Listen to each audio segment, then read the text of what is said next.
All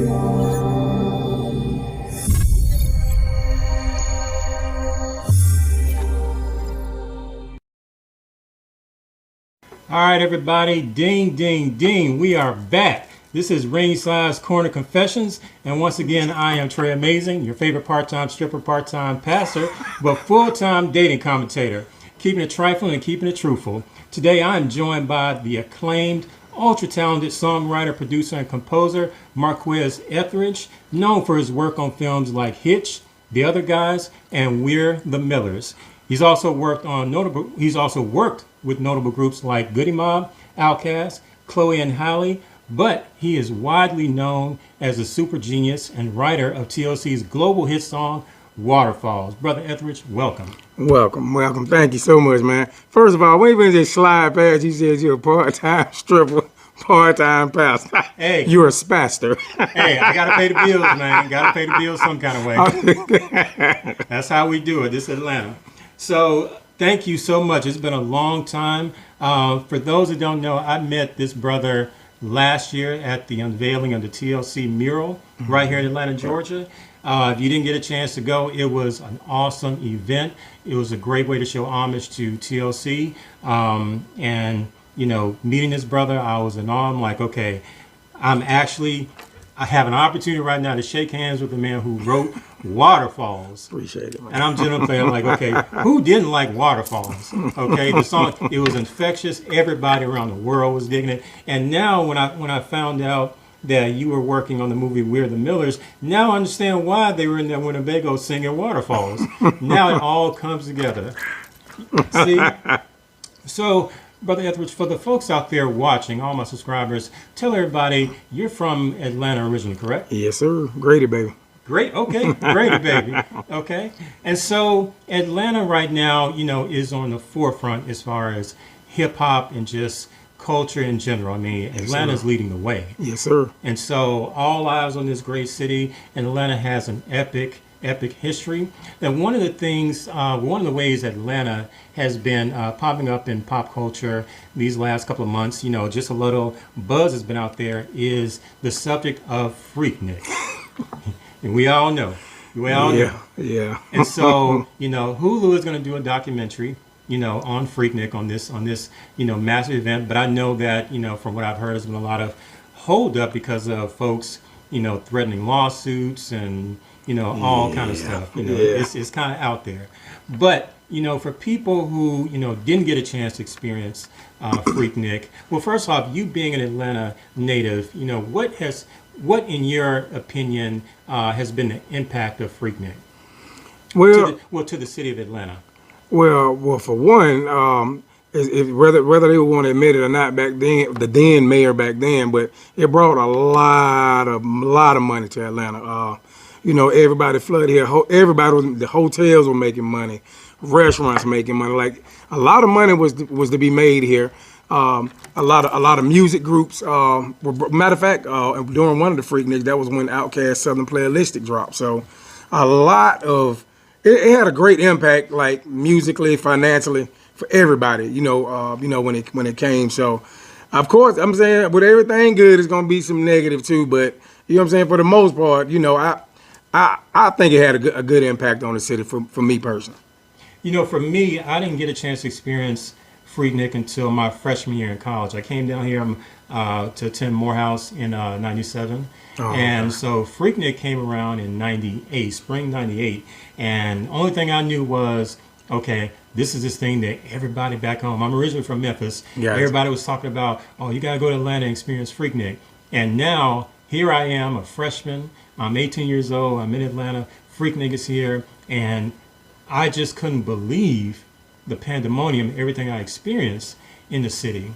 And just for that whole weekend, I mean, the malls, Peachtree, downtown, it was all flooded with folks, you know, partying and everything. And what was so baffling for me was, after it was all over, I heard people say, you know, they were like 98 was the weakest one. I was like, oh, it was going downhill. And at 18, I'm thinking to myself, if that was considered weak, I can't imagine what y'all, you know, were talking about when it was like at the top.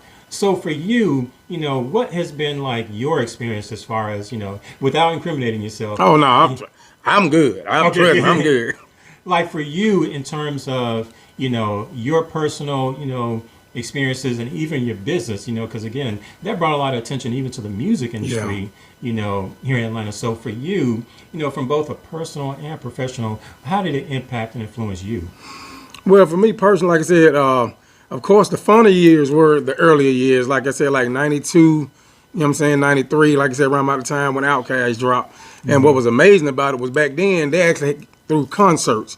That's when it was over near like Lakewood, near the Lakewood Amphitheater and everything. So they would have like concerts. So it was fun.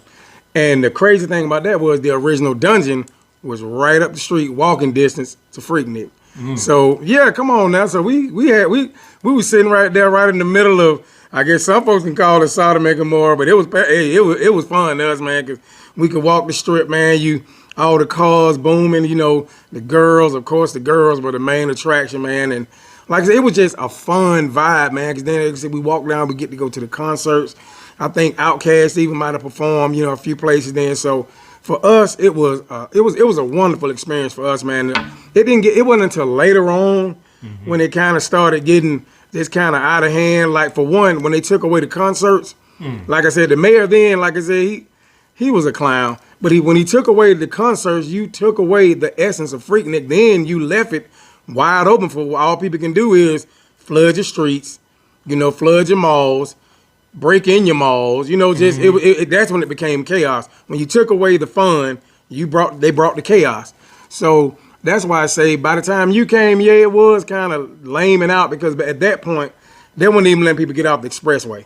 You just had to drive in a circle. If you got on 85, you're gonna ride it for about 3-4 hours until one of them just let you get off. But it was so bad to the point where jokers was they said, okay, if y'all can do this, they started putting their barbecue grills on the expressway.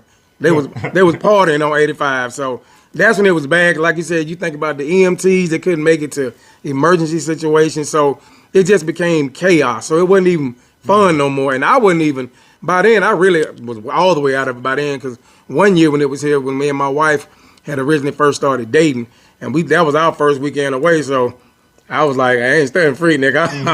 I'm going with my for sure. So I ain't studying Freaknik. So we've been together ever since then. So like you said, about 97, 98, I really can't relate to it because I got to the point where I wouldn't even go out. I would just stay close to home. Wherever I had to go, it was right there around the house. I wasn't finna get on nobody's interstate. Definitely wasn't finna try to come to Atlanta. So I hate that you missed the fun side of it. You know what I mean? Like I'm pretty sure you enjoyed some of it. You enjoyed it, but it was nothing like it was when you know what I mean? When we those are probably the people that's, no, don't put that video out. No, like I said, of course we had the big VHS camera, so they thinking whatever they did is gonna be just locked. No, it ain't buried, bro. Like it's so still evidence out there. It's still evidence out there. But it was really just fun for us, man. I mean, for me, coming from Memphis. And that's my first time, I'm a freshman in college. It's my first time being independent away from my parents. And, people in my hall, other buddies of mine from school, we're going to Lenox Mall. Yeah. We're traveling on MARTA. It's like everywhere. It was just floods and floods of people. Yeah. And for me at that time, I'm a kid. I'm just looking at all like, I can't believe I'm here. I'm here. I want to call all my friends back home and friends, that went to college. That's where I'm like, yo, I don't know what you're doing right now, but I'm at Freaknik right now. I'm kicking it. And so, I mean, the strip clubs were off the hook, the streets, everything. And the streets was a strip club. Yeah, exactly. I mean, folks were doing stuff. I'm like, oh my gosh, is she doing what? Yeah. And so, and to hear people who are older is like, man, we leave, man, this ain't it no more. And I'm sitting up there like, yo, if this is what y'all call lame, I don't think I would have handled it. I don't know if I could have handled it a few years before. But, one of the things that, people, the name Freaknik has resurfaced again the last couple of years. Given everything, we're in a different time now. This is 2023. You got a lot of cancel culture out there. You got a lot of Me Too. You got so many things that have been politicized. How would Freaknik be able to operate in 2023? Would it be able to operate the same, or how would, I'm thinking like in the time we're living in now, what would Freaknik actually look like? if they incorporated it how it originally was, if they brought back the concerts, so it can definitely be a functioning machine right now. If they bring it back to how it originally was with the concerts at the Lakewood Amphitheater, whatever, and whatever goes on there, you know what I'm saying, if it's contained there, I definitely think it can definitely still have a positive impact. Like I said, you still gonna have the girls that want to just twerk it and do whatever, and the guys who probably not gonna be able to handle it, and you know what I'm saying. So it's definitely gonna set a breeding ground for possibly, like you said, some of it to be politicized. But you know, for the most part, I think if they brought it back and, like you said, just incorporate the concerts again and the picnic part of the Nick part of the Freaknik. You know what I mean? I think it would be a good thing for the city. And like I said, me personally, even back then, I was cool because Andre 3000 said a line years ago in a song where he said he thanked God for putting some shy bones in his body. That was me. Like I laugh, I joke, I joan. Everybody know I say whatever. But when at the end of the day, I'm really shy, so I was never one of the ones that was out there grabbing on the girls. But no, that ain't never been me. I'm gonna look now, but I would never, you know. So I think if the right precautions are put in place, if they brought it back, I think it could still go over smoothly. Just would have, like you said, with the security and you just have to have all the right pieces in place just to make sure and ensure, you know what I'm saying, that's a safe event. Right. No, I agree. Because I mean, music, you know, it's one of the biggest things that, you know, has put Atlanta on the map. Right. You know, music, I mean, this city is leading, in my opinion, as far as the music. I mean, and you mentioned OutKast. I mean, at that time, OutKast was at the apex of their success. Man. And they were killing it. What better way to release Southern Player Elixir than doing Freaknik? Exactly. No, I agree. And that was the reason why, you know, I wanted to capture your opinion about this because, you know, it has been in you know, I guess social media and the news lately as far as, you know, could Freaknik come back to Atlanta? And then, you know, it's now the release of this HULU documentary, which is freaking everybody out. I mean, you got folks out there who are doctors, lawyers, political figures, you know, Congress people, you know, they're getting upset. They're getting nervous like, wait a minute. All that footage was on VHS. How they gonna bring it back? And like, no, they can bring it back. And so I know a lot of people are kind of, you know, on edge and kind of anxious about, you know, what this documentary will actually show. Now, in your opinion, you know, what do you think is the benefit? You know, are there going to be pros and cons to releasing, you know, a Freaknik documentary in terms of how it can make the city of Atlanta look? Yeah, well, I think, like you said, I think the pros definitely would be, like you said, it's going to get that interest going again about can we bring it back. And like I said, which is only going to generate more income to the city. So I definitely think that's going to that can be one of the pros. Like I said, the cons, you already said, like you said, some of the people who are in prominent businesses now, they're in prominent positions, they don't want it to come out. But on a jokingly side note, I guarantee you 80% of them don't look the way they look back in Freaknik. So, girl, you ain't got to worry about nobody recognizing you. So, yeah, you feel me? So, but I feel them, like you said, they have kids and this, that, and the third. And like I said, even this generation with some of the stuff that they do just on Instagram, TikTok, they're not thinking about later on down the road when their kids log on and see mama just doing what she do, you know. So that's definitely going to be the con side of it. But I think they're going to both kind of weigh about the same. So I don't really see an issue with it. Like I said, I mean, I might watch. I don't know. Like I said, since I lived it, I don't really have an interest in watching it again because I enjoy it. I had my fun. I enjoyed it. But for the people who didn't, definitely let them get a chance to see how we did it and how we were able to do it, believe it or not, without all the violence. It didn't, like I said, it didn't get violent until they took away the fun part of it when you left nothing for them to do but tear up stuff. So, you know what I mean? So I definitely like for them to see how groups of people got together and we could do stuff and folks made it home that night. You know what I mean? Now, from, you know, you talked about, you know, OutKast being through concerts and the music. For you, you know, when Freaknik really was at the top, what were some of the most, you know, notable moments for you? You know, even, you know, from a business standpoint or just personal. I mean, you know, for me, you know, I tell this funny story, and I can tell, you know, I told my girlfriend a long time ago this because I was like, this happened in '98. You know, Freaknik was my first time going to Magic City. Yes. You know, I heard about the reputation of Magic City. Me and some guys in my dorm were like, okay, we're gonna go. went there. First time I got a lap dance, fell in love with the stripper. Literally, like when T-Pain came out this song, "I'm in Love with Stripper," I'm like, he talking about me. Talking about me. He talking about me. I'm like, I feel seen. I mean, fell in love, meaning, went there on a Saturday night. By Monday, I came back with a 4-page letter professing my love, to this woman. True story. And I'm like, and I always think about that happened during Freaknik. So I'm always going to have my memories, the good memories of Freaknik, because again, when you're 18 years old and you're away from your parents for the first time and you're seeing all this activity, all these things that you've heard about or things that you've seen on cable television back home in your small town, it's completely overwhelming.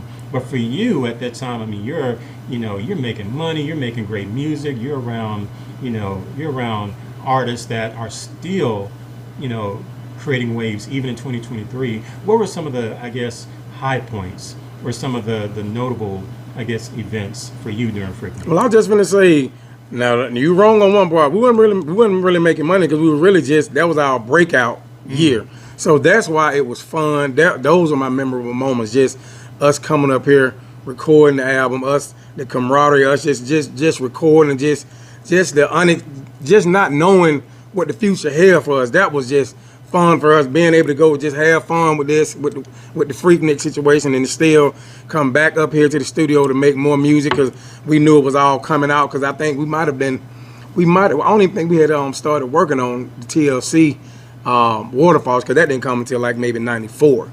But like I said, we was working on the OutKast stuff, so the memorable stuff really was more so just the fun of creating the music, just the vibe we had, just the youthfulness and the innocence and just the unexpected, just not knowing what to expect of our future, just knowing we had something great going on, and that was just something good to take our mind off of the hard work. So I ain't gonna say a lot of the memorable moments happened like during Freaknik, like walking the strip, which, what I'm saying, some of them did, like you said, because I wouldn't usually just seeing, like you said, a lot of girls just doing stuff just wide open like that. But so that was fun. But my high point really was just when we were working on the music, working on the albums and stuff. That was that time, that period of time. Like, that's one of my favorite times in my career, music period. Because music was so fun for us back then. It was so fun. That's what I'm talking about. This has been a dope walk down memory lane. But before we leave, Brother Etheridge, please, for all the subscribers out there, can you let them know where they can find you and what, music or any other projects you got coming out? Okay, yeah. I'm on Instagram at Quezflix, QUEZEFLIX. But I'd rather you follow the new one I just started, just strictly for my music. Quezflix, same thing, but with an N and HITZ, Quezflix and Hits. So that's why I'm going to be showcasing whatever I'm working on now. I'm going to showcase it on the other page as well, but that page is actually more open for, to try to connect with fans. Because like I said, I'm up here today working on some stuff that I really don't want to talk a whole lot about, but I will definitely be announcing it soon and posting it soon on my site. So Instagram, Quezflix, and Quezflix and Hits. Please follow me, man. I guarantee you, man, I'll make it worth your while. I would love to hear your feedback, hear what I can do to be better, and hear what I can do to make you better. So thank you so much for having me, man, and I really appreciate you. No, I appreciate you, man. And we're going to have all that information in the description. We're going to have your IG so people can just click on it and go directly to your page and follow you. But again, thank you so much for granting me this opportunity. It's been a long I appreciate time you, coming. man. Right. But I am so glad to be here, just being here in this space. Just being overwhelmed with so much OutKast. I mean, again, as a fan, this is a very special moment for me and my girl. Yeah, I appreciate it, man. I appreciate it. Like I hate it took so long, but like you said, all good things, they happen when it's supposed to happen. Timing is everything, so I really appreciate you, brother. Indeed. Everybody out there, make sure you subscribe, drop some comments, make sure you like, and again, make sure you follow this brother. You will not be disappointed. He's made some great music, and he has more great music to come. Again, this has been Ringside's Corner Confession. I am Trey Amazing, and we are out.